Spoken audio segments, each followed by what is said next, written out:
All right, so we are now into personal finance, and this is our first section on budgeting basics. So, if you're in my class currently, you'll probably notice there are no guided notes for this. This is your time to take notes rather quickly or pause the video where you need. So first things first, the main purpose of this lecture is to learn how to manage money by preparing a personal spending plan, or what we call a budget, and identify ways to decrease spending and increase income. So basically just various tips and hints on how to accomplish these essential goals. Objectives. We're going to track daily spending habits, prepare a personal spending plan, and really we're not going to prepare it too much. We're going to tell you how to prepare it. Identify ways to decrease spending and increase your income, and identify budgeting tools that will help you manage your money, if you have any money. All right, so first things first. Budgeting is an important financial step to financial security. That's front and foremost. It's about choices. So we talked about economics very, very little, but the main crux of economics is that it is not about money. It's not about the stock market. It's about choices we make and how we choose to use resources. In the case of a budget, that resource we use, or at least how we measure our resources, is money. So it's a budgeting how we use money. It's a plan on spending. All right, so why budget? And this is a 1 month tutorial. Why do we do it? It's a plan for meeting our expenses. Now, that's the focus there, guys. It's a plan, and things don't always go according to plan. So the key thing about budgeting is you keep it up. So if you budget 1 month and you miss out and you spend too much and you don't hit your budget correctly, you don't sit there and quit and never budget again. You do it again and you learn and you keep going forward. And by the time you've done it for a little while, your budgets are pretty handy. They're pretty much taking care of what you need taken care of. All right, so what is it about? It's about choosing how we spend our money. Again, the key concept here in personal finance as well as economics is choice. Economics is really just the study of choice. Personal finance is the study about how individuals choose to use money. And the key thing about planning a budget and knowing how choice affects it is keeping track of the choices you make. And you'd be surprised how often you go through life without realizing how many choices you make regarding money without even realizing you've done it. All right, so here's the 4 steps to preparing a budget. 1, you have to keep track of your daily expenses for a while. 2nd, determine what your monthly income and expenses are for the entire month before they're due. So you have to plan out what things are going to cost before the month's over. Decrease your spending and then increase your income. That way you have more savings and more money in the budget to handle various things, whether they're for entertainment or for essentials like medical bills. All right, so first step. Step 1, keeping tracking of your daily spending. Many people spend all their money, but they don't know where it ends up at the end of the month. They have to go back and figure out what the heck they did. I've done it before. You go through your checking account and you go, why did I go to Chick-fil-A 18 times this month? Well, it's because we stopped every morning to go get Chick-fil-A. That's $7 each time, every time you go, and it adds up very quickly. Basic questions, ask yourself, have you ever had any money and then just spent it? Yes, of course, everyone has. Everyone's had $20 in their pocket that just burned a hole right in your pocket. But do you remember what you bought? Did you keep track of what you bought? The big question is, do you know where your money goes? An easy way to keep track of it for your own purposes and as a way to keep up discipline and making sure that you're taking care of yourself is keep a daily journal of what you buy for a little while. You'd be very, very surprised how often you will choose not to buy the thing once you realize you had to write it down and kind of own it mentally. Same dieters do the same thing when they're trying to figure out how to lose weight. If you make them write down everything they eat for a day, all of a sudden they stop eating as much because they realize, holy crap, I'm eating a lot of food. All right, set your goals. Be realistic, but be specific. Have a time frame in mind.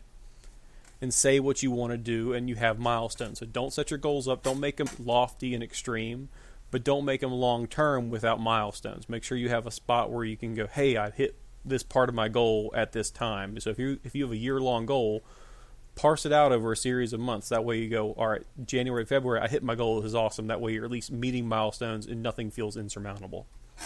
Half of budgeting and half of everything else related to spending is a mental game. It's just keeping track of how you're thinking and how you're processing how your spending limits are going. All right, the daily spending diary. Use daily spending diary or log, and this is just a hint or a tip as far as how we're talking about this right now. Know where your money goes. Cut the expenses and save for the goals. So always keep those goals in the back of your mind, even while you're spending money. So is going to movies today worth being delayed in your goal by a week. It's that kind of stuff. All right. Step 2, you got to know about your income. Income comes from several different forms. Allowances if you're young, wages from a job as you get older, miscellaneous work, cutting grass, babysitting, that kind of stuff. Interest and dividends on investments. All those are forms of income. It's money coming into your pocketbook or into your checking account, into your savings. It's just money coming in. Expenses. These are the items you pay for each month. Housing, car payments, insurance, food, everything you buy. Now, what you really get and what you actually are paid are different. So let's say you make a salary of $3,000 a month for 10 months. That's $30,000. However, that doesn't take into account things that your employer takes out. Unemployment insurance, taxes, all these, the federal income tax, state income tax, all these things have an impact on what they call your take-home pay. That money you actually see in your checking account is not the same as what you actually make under the tax code. So your gross income, which is the big income, all your stuff all together, subtracting your deductions, things that have to be taken out by your employer or by yourself if you're self-employed, unemployment insurance, Social Security tax, income tax, Medicare tax, FICA taxes, all those things get deducted out, and what you're left with is your net income, often sometimes called your disposable income. So make sure you have the other term written down. Disposable income means you are the one free to dispose of it how you see fit.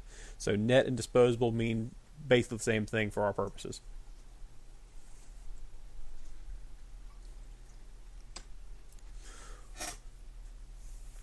All right, so various portions that get taken out. Probably the biggest area is income tax from the feds and from the state, but Social Security tax is another big one. So income taxes, they basically impact and fund the government, whether it's state or the federal government. If your state has a state income tax, they'll fund the state. That's the biggest chunk that's coming out. The next one after that is usually Social Security. Social Security is basically they're taking money out right now to pay for the people who are currently turning 65. And then when you're turning 65, the kids who are working for a wage every day, their money's getting taken out for Social Security to pay for your retirement benefits. It also helps out survivors of people who die before Social Security actually kicks in. Let's say I were to die tomorrow, my wife would eventually be able to benefit from my Social Security based on our years of marriage. It's also considered a supplement to retirement. So when you turn 65, you get money from the government as part of your retirement to help supplement your income or supplement your retirement income. Disability, also called SSI, basically you're getting you get Social Security early if you become disabled. So if you have a major injury or a brain injury, or if you're somebody who was always disabled, like born mentally retarded, you might be able to get Social Security and disability. And my wife just stared at me because I said the word retarded, but that's the actual diagnosis. Okay, so you said challenge, but the technical term is mentally retarded is the technical term, and that's going to be in here now, so great. You also have your Medicare taxes related to basically funding medical care for the elderly. There is also Medicaid, but that's in a separate program. All right, expenses, everything you pay for in a time period. And usually when we're talking about a budget, it's a monthly budget. There are two major types of expenses, and be careful. Expenses are not the same as deductions. Gross income is your income you get total. Gross has a Latin root meaning great or grand. It's your big income. Your deductions are what was taken out of your paycheck by the government. That's all it is. It's taxes being taken out. Your expenses are the things you choose to buy at some level. There's two kinds. There's fixed and there's flexible. Fixed expenses tend not to change. Car payment, rent, your Netflix account, your cable bill, things that are set by contract from month to month to month. They don't alter. Flexible incomes or flexible expenses or variable expenses, they use those terms interchangeably. Things like electricity. Guess what? If you run your AC on electric, like everybody does, it's going to spike when you hit those summer months. If you run your heat on gas, not electricity, your electricity bill is going to go down during the winter, but your gas bill will go up. So that is a variable expense. Food is a variable expense. Ask anybody who's ever hosted a Thanksgiving dinner in November and ask them if food is a variable expense. All of a sudden, Thanksgiving and Christmas, you're spending tons of money on food, and then March comes around, you're not buying crap for anybody. Clothing, entertainment is another variable expense. Decreasing spending equals more money left over. Simple math, right? If you don't spend as much, you have more money. That's how it works. There's a great statistic out there where they said what percentage of millionaires make less than $50,000 a year, and there's some large percentage out there that's very surprising. And the idea is basically what these people are doing is they make a very modest income, $50,000-$60,000 a year, but they just don't spend their money. They save it. But then you hear about these guys going bankrupt, driving around a Mercedes every day or a new Mercedes every 2 years, and the phrase we use for them is all flash and no cash. All right, you can decrease your spending by carrying very little cash on you or controlling your credit card use. So basically, if you're the kind of person who's like, ooh, I can buy this because I just happen to have $20 in my pocket. Well, the easiest way to fix your problem is to not put $20 in your pocket. If you're the person who can't handle having a little piece of plastic to swipe because it's too convenient, I've heard all kinds of crazy tricks. I knew somebody that actually took his credit card, stuck them into a gallon bag of water, and froze them. That way he'd have to defrost the thing if he ever wanted to spend or use his credit card. That way he wouldn't spend on frivolous, dumb stuff. Not shopping for fun. And this one's hard for me because I am an Amazon junkie. I'm an eBay junkie. I will get on Amazon and eBay and be like, ooh, I need a USB port that's a transforming robot. That's pretty cool. And then $20 later, I don't have $20. So I'm terrible about it. But a good thing, it just feels good to shop. It sucks, but it does. It's right up there with like gambling almost. People who are addicted to gambling describe the same thing people who are addicted to shopping, who is just a rush to buying something because it's new and it's yours and it's exciting. But try to avoid shopping just for fun or going out to the mall just because, all that stuff. Remembering your goals. It's very easy to be short-sighted when you don't think about the goals that you have. So make sure you have them written down, whether they're short-term, long-term, or mid-term.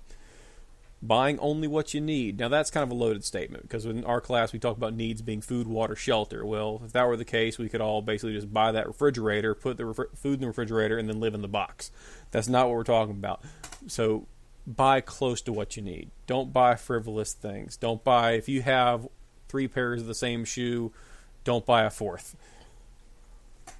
Paying your bills on time to avoid extra fees. There is nothing more annoying than realizing you are stuck paying a $30 fee for an overdraft out of your checking account. I've done it. It sucks. I don't want to ever do it again because you feel dumb because you just didn't pay the bill off or you didn't know what the balance of your account was. You also feel dumb because now you're out $30 more, which is no fun. So keep track of what's in your checking account. Keep track of what's on your credit card. Keep track of what you owed and who you owe it to. All right, ways to make more money. Get a second job. So if you don't have a job at all, money's not coming in too much for you, but work separate jobs, work extra jobs, work a summer job, all these various ways. Basically, you're trying to increase income. From whatever source you can legally, try to increase your income. Use tax credits to help you out. Now, for the most part, I'm teaching high school, so if you're talking about tax credits, I'm not talking to you. Tax credits come into your life really not until your parents can't even declare you anymore.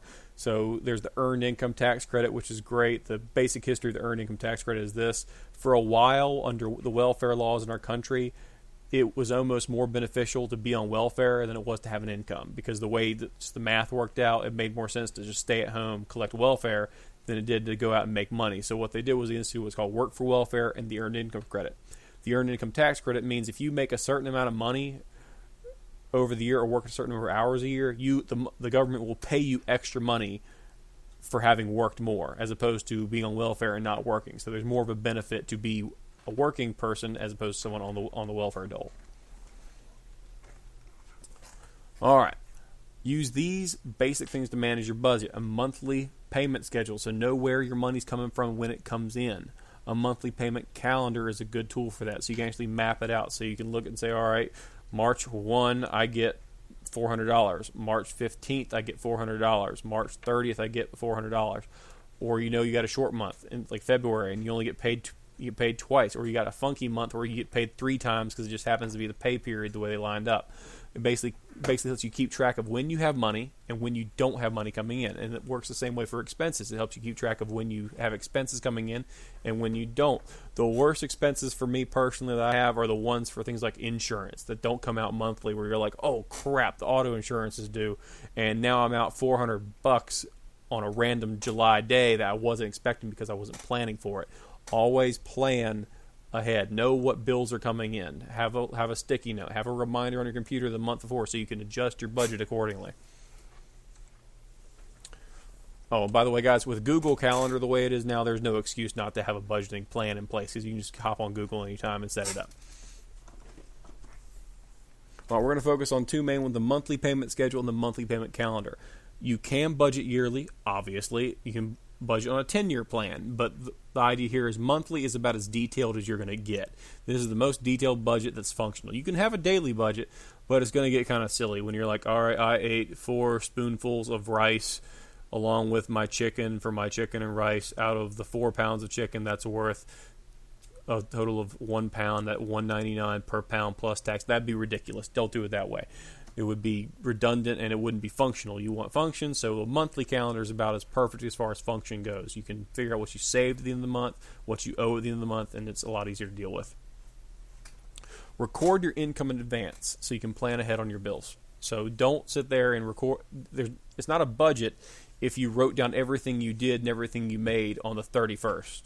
You plan on the 1st. That's when you set the plan up. A plan is something that's prospective. You're trying to plan ahead. Don't sit there and kind of do the after, like the Monday morning quarterbacking on your budget. Don't write down what you should have done, and then you're like, that's why I was $400 in the hole this month. No, you want to plan ahead so you aren't $400 in the hole next month. All right, so here's the scenario. You add up all your bills, and the total is $900. Bills, in other words, for expenses in this context. But your income is only $600. You have a $300 deficit. You don't have the way to pay it. What do? Well, here's how you start off. And guys, this is a situation where you basically didn't keep to your plan, and that happens. Pay your rent or your mortgage first. That's shelter. That's one of those basic needs. Food, water, shelter. Get those down. Necessary household expenses. That's things like food and water, and basically keeping the house hygienic and safe. That's what you're talking about. You're not talking about getting the Downy scent enhancer into your laundry to make it smell extra purty when those towels come out. You're just looking for the basics. All right, I'm cleaning with ammonia this month because I can't afford Gain. That's what we're talking about when you have that much money suddenly out of your system. The first thing you pay off are your highest interest loans. So credit cards. Pay off your credit cards first. Their interest rates are ridiculously high. And let's say like you're in my situation where you have student loans at a low interest, mortgage is even lower interest, and you have a credit card. If you have a credit card balance, that credit card balance is going to run 15+% a year if you're lucky.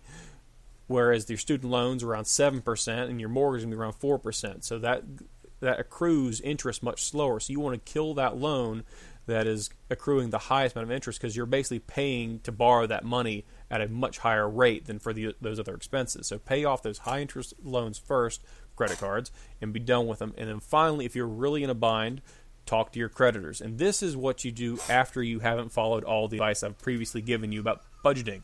If you have to talk to your creditors, it means you're in a fix. So basically, you're trying to avoid things like bankruptcy or default, which can mess your credit up. And we'll talk more about credit later on. Thanks for watching, guys.